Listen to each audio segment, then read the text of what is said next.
আসসালামু আলাইকুম। আজকে আমি রান্না করব গরুর মাংস। তো গরুর মাংস রান্না করতে গেলে কী কী লাগবে আমি সবই নিয়ে আসছি।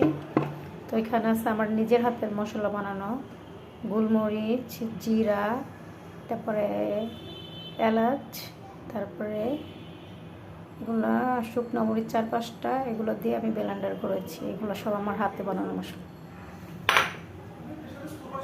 তো আমি এক এক করে সব দিয়েছি। এখানে পেঁয়াজ বাটা, আদা রসুন বাটা দিচ্ছি, আর এই যে আমার হাতে বানানো সব মশলাগুলো দিয়ে দিব। তো আমি এখানে পরিমাণ মতো লবণ দিয়ে দিচ্ছি,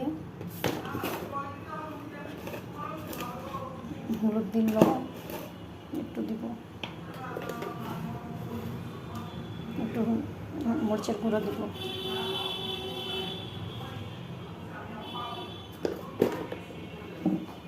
এখন পরিমাণ মতন তেল দিয়ে দিব। এখন হাত দিয়ে ভালো করে মেখে নেব।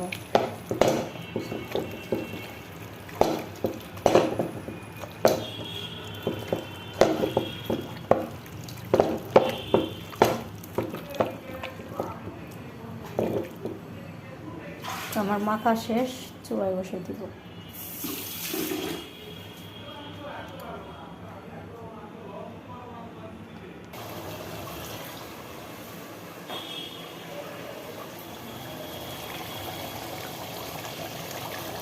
গরুর মাংস ভালো করে কষাতে হবে।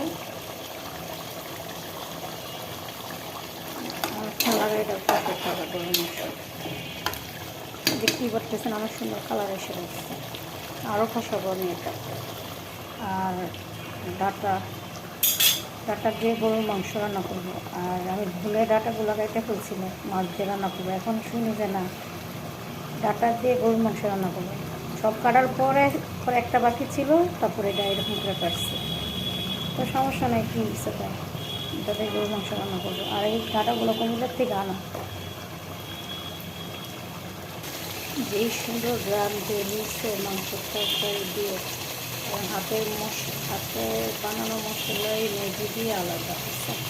খুব সুন্দর কালার আসছে আর এত সুন্দর গ্রাম।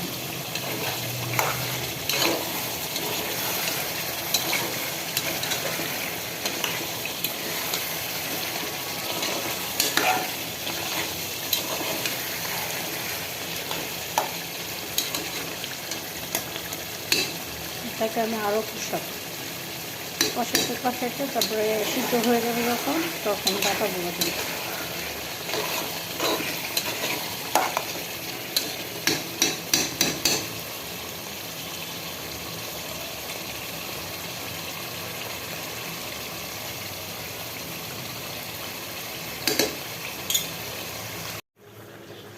আজকে আপনাদের সাথে একটা বড় একটা ম্যাজিক নিয়ে আসলাম।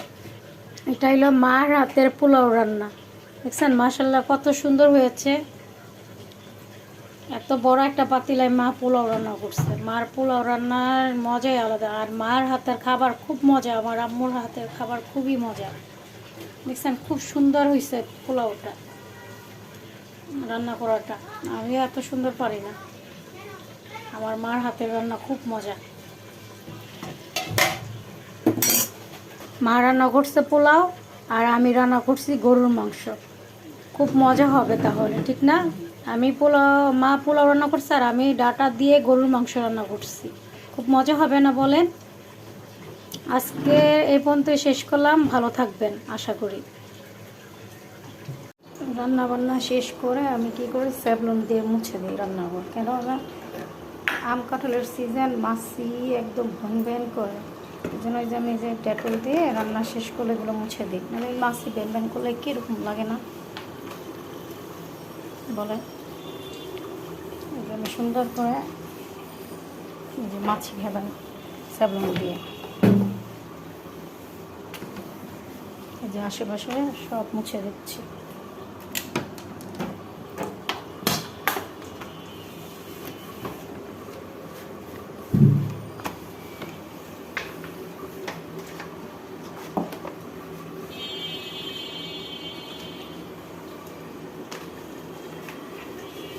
তাহলে এখন মাছিটা কম আসবে। স্যাভলন দিয়ে সব ক্লিন করে দেব। আম কাঁঠালের সিজন হলে এরকম মাছই ব্যান ব্যান করে, এর অতিরিক্ত মাছ। তো আমার বাসা তো আম কাঁঠাল আনি নাই, তারপরও কেন জানি এত মাছই পড়ে গেছে। এই জন্য যে সাবুন দিয়ে যে মুছে ফেললাম, ক্লিন করে ফেলছি। আর সাথে আমার রান্নাও শেষ।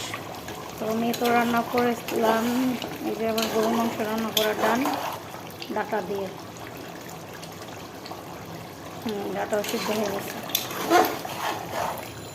ডাটা দিয়ে গরুর মাংস দিয়ে। আমি কখনো খাই নাই, এই ফার্স্ট রান্না করলাম।